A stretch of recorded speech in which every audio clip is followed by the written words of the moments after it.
Welcome to HFK Presents 5 Minutes of History. I'm your host, Father Christmas. Ho, ho, ho, ho, ho, ho. We are ready for the Christmas celebration and extravaganza. So I thought I'd stop in and tell you a little bit about myself, as I'm known throughout the world. If you've been paying attention, you'll realize that I'm known by many names and have many helpers. Just to name a few: Bishop Nicholas of Myra, Saint Nicholas, Santa Claus, Kris Kringle, Weihnachtsmann, Père Noël, Papa Natal, Father Christmas, Grandfather Frost, and as you know me here in America, Santa Claus. All one and the same, make no difference the name, as long as you abide by my one wish that I asked of that man in Myra so long ago when I saved his daughters. Do good deeds, expecting nothing in return, and you too shall be rewarded. Ho, ho, ho, ho, ho, ho. Now do you see why I am so closely associated with the Christmas season and the giving of gifts, rewarding the good children and warning the bad children? That's because I'm trying to promote that desire for all to do good deeds and help their fellow man. It makes no difference what name you call me or what you feel I dress as long as you abide by that wish I've always had. And why? Because I promised my mother that I would honor Jesus in every way, and to do that would be to help each and every person out. That is why I am so closely associated with Christmas itself, because that, after all, is the birth of Christ. It's his birthday party, you know, so why wouldn't I be there? Does it now make more sense to you? I certainly hope so. And I hope you've not been visited by some of my helpers around the world. Some of the helpers that warn the naughty children. Helpers like, Neck Ruprecht, Hans Muff, Schmulzi, Pesnikel, Père Frotard, or Krampus himself. No, I prefer you're visited by angels rewarding you that come with me, or sturdy beasts of burden like the white horse known as a schimmel, or a donkey, or perhaps even an old goat, bringing you treats and rewards for being good boys and girls, which I know you've been. Now my time grows short, for I know you must finish all of your holiday shopping. So, as time grows short, it reminds me of trivia. And it's time for trivia! Ho, ho, ho, ho! And today's trivia has to do with the Christmas symbol of the Christmas tree itself. For you see, the Christmas tree is actually a pagan symbol.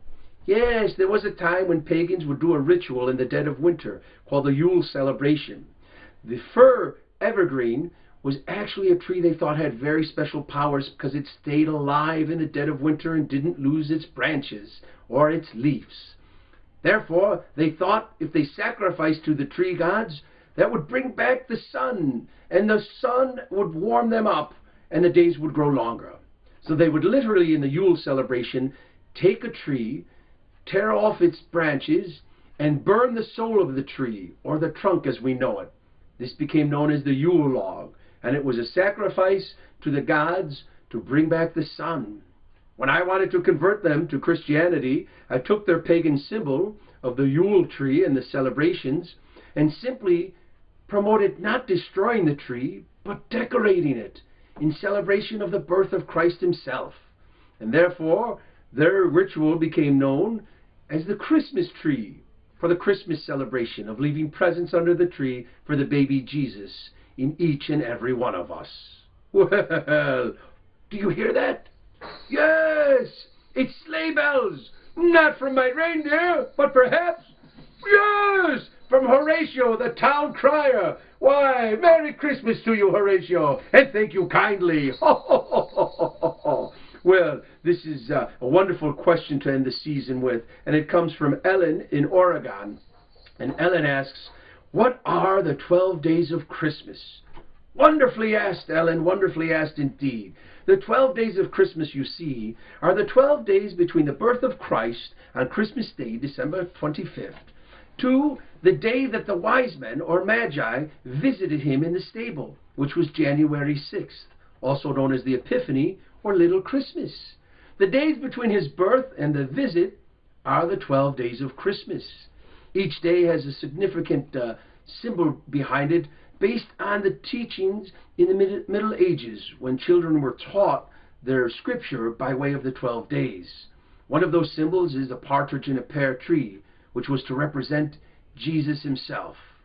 To find out more about the rest of those symbols, I suggest you pick up a copy of Nicholas Comes to America, the story of Santa Claus. In it are stories of me by my many names in many locations throughout the world, along with the explanation of the 12 days of Christmas and what each day represents. Well, we are just about out of time, and I must thank you for spending some of your holiday season with us here at HFK Presents. I also would like to remind you, dates are available for next year and beyond, and we are available for not only schools and libraries and organizations and museums, but also for colleges and universities as well. So stop by our website, send us a note, and by all means, remember, we are available all year round. Now, before I leave you, I must do my traditional marking of the Advent calendar, reminding us that, oh heavens, only a few more days until the big extravaganza of Christmas. Well, I've been so glad to spend our Christmas season here with you. And as I leave you, I will say to you, Merry Christmas, and have a very happy and safe New Year. This has been HFK Presents 5 Minutes of History. I'm your host, Father Christmas, saying, watch out! History happens when you least expect it. Ho, ho, ho, ho, ho.